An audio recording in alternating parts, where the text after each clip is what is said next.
Hey, how's it going? Can everybody hear me okay? Make sure everybody can hear me. Let me know. Hello, hello. Awesome. I've started so many videos where I start talking and I just jump right into it and nobody can hear me. So thank you for that. It's great. I'm super excited. Awesome. So hi, this is Annie Grace, and I am answering readers' questions. And today I have a question from Grayson. Such a great question. I love the name Grayson. I almost named one of my sons Grayson. It's a great name.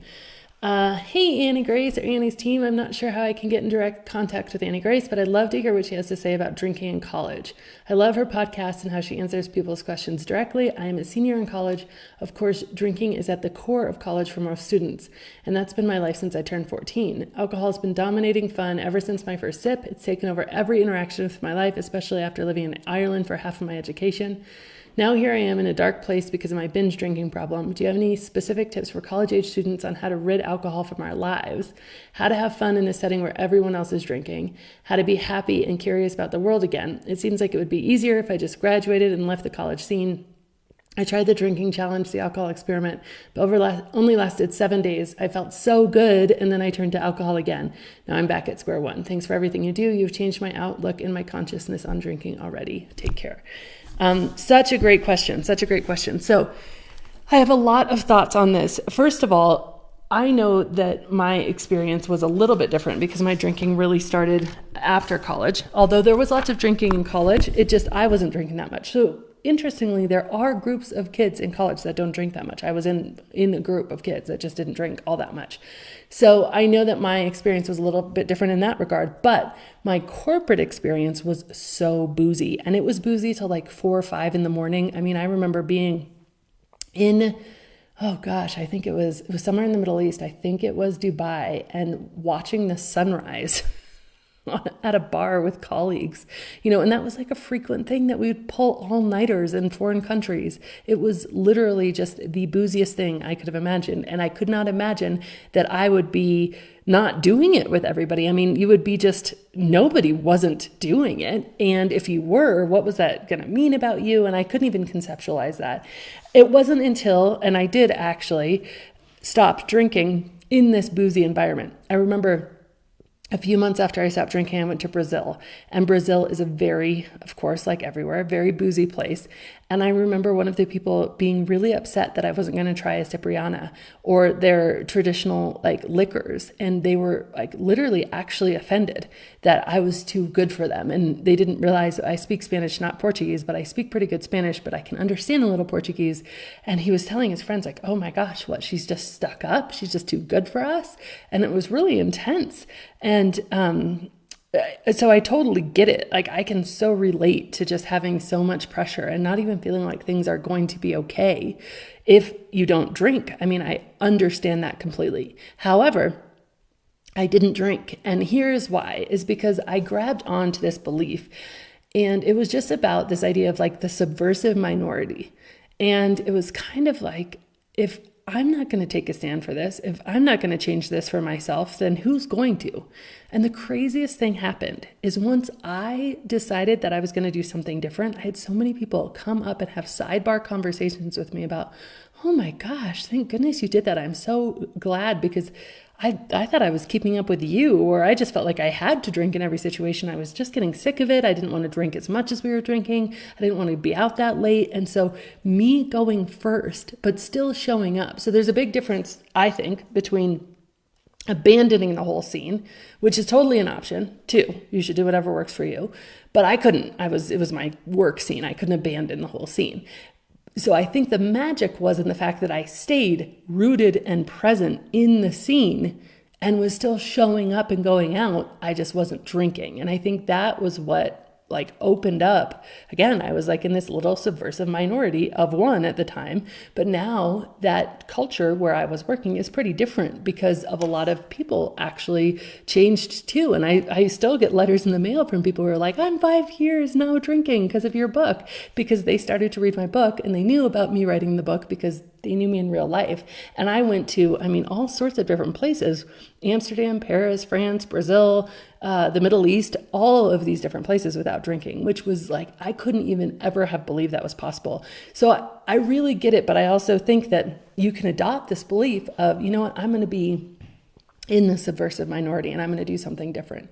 But I will say, if you made it 7 days on the alcohol experiment, there's a really big difference between changing your drinking when you still have all these beliefs that alcohol is fun and it's relaxing and it's going to, bring you pleasure and it's important for your social life and all of these things, and changing your drinking when all of those beliefs have let go of you and you don't believe those things anymore and you've actually changed your mindset. So it's the difference between stopping doing something you still want to do and stopping doing something you don't really want to do anymore. The alcohol experiment is really created for people who are like, yeah, I feel like I could take a 30-day break. I feel like, I'm interested in that. But when you realize you can't, it's actually not the way I would recommend to change your relationship with alcohol. I would recommend reading This Naked Mind, which in the very beginning of that book, I say, don't stop drinking now.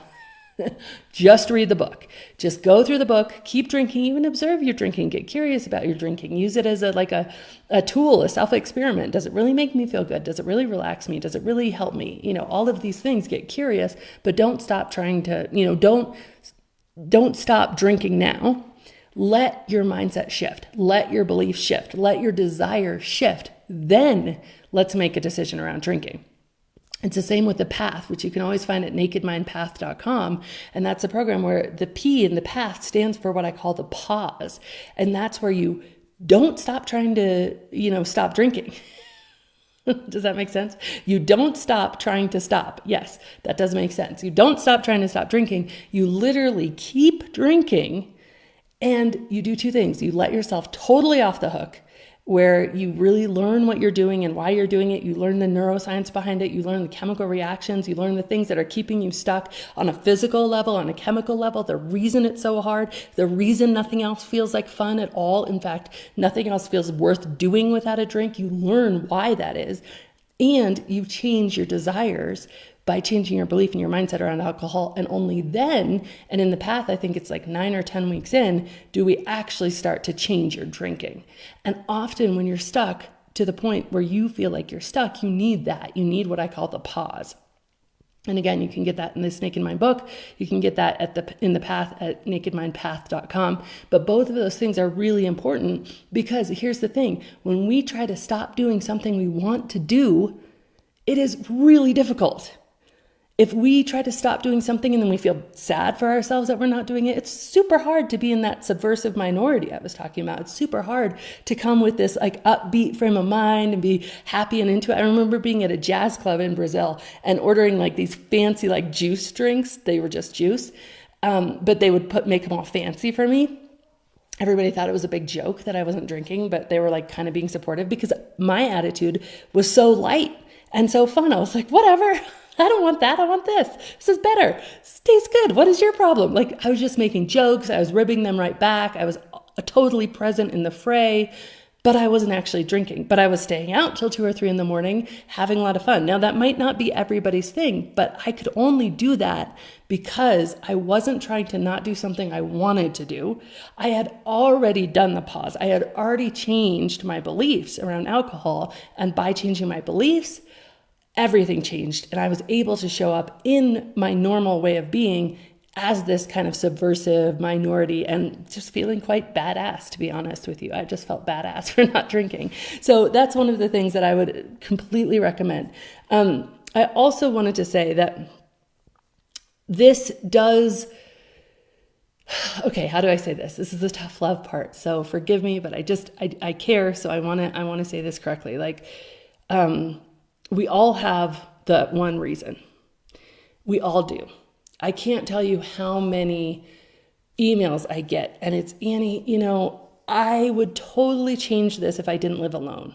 But it's just because I live alone and there's no accountability that I can't change this.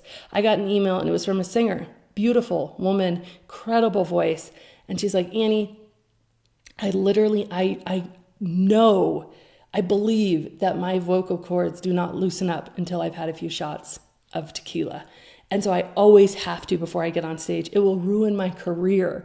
I want to stop drinking, but I can't because it will ruin my career.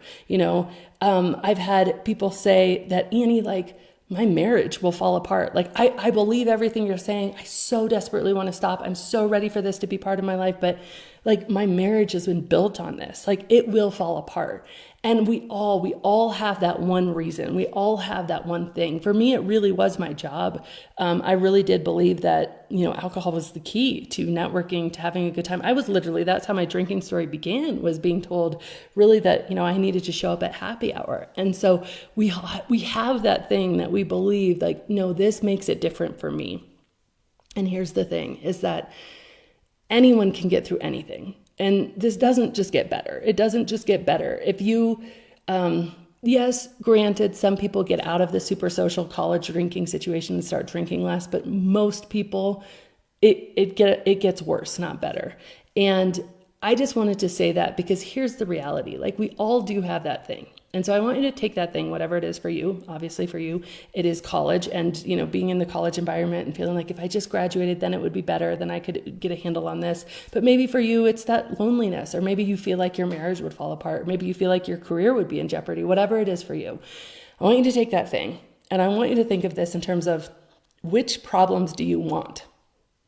And then make a choice with both eyes wide open. So instead of going into it with, oh, but I just can't do it yet because I can't do it till I graduate, or I can't do it yet because I can't do it until I have someone in my life and I'm not so lonely, or I can't do it yet because I need to work on my marriage first and get it into a healthier perspective, or whatever it is for you.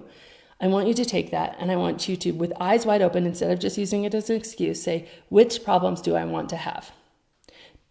Let's take the woman who she really believed that, the tequila helped her vocal cords. Which problems does she want to have? Does she want to have the problem of having to deal with her nerves and, maybe have her voice sound slightly different, if that was even a true, real thing? Maybe it was and maybe it wasn't.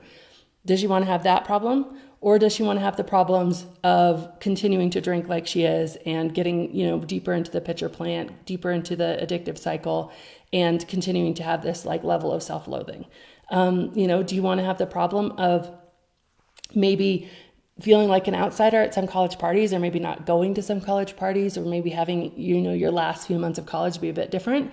Or do you want to have the problem of continuing to black out and wonder what you said or did and just be in this dark place? Like, we all can choose which problems we want. And sometimes when we have these reasons that we believe so truly, if this thing was only different, I really do want to challenge you to say, okay, just with eyes wide open, 100% honest, and there's no wrong answer. Just pick which problems you want, because both sides have problems. The going through the pause and reading and changing your mindset around alcohol and then leaving it behind or not, whatever you decided to do, that has problems. Going that way, that has problems. Problem is you might fail. Problem is you might not get it right away. Problem is it might take a few tries. Problem is that whatever. But the other side has problems too. Continuing on the way you're going has problems. So just eyes wide open, take a minute, look at both sides and just decide which set of problems do I want? Which set of problems do I want? Because either way, and that's it, we always have problems.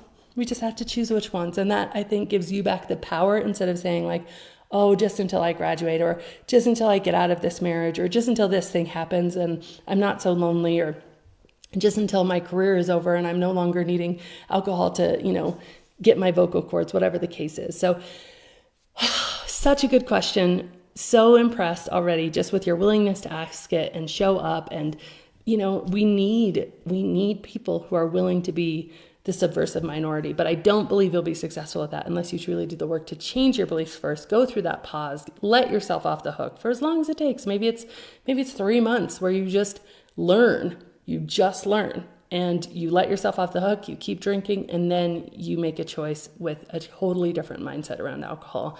And then I believe you could be so much more successful. So great question. Thank you so much. And I hope you guys have a great day.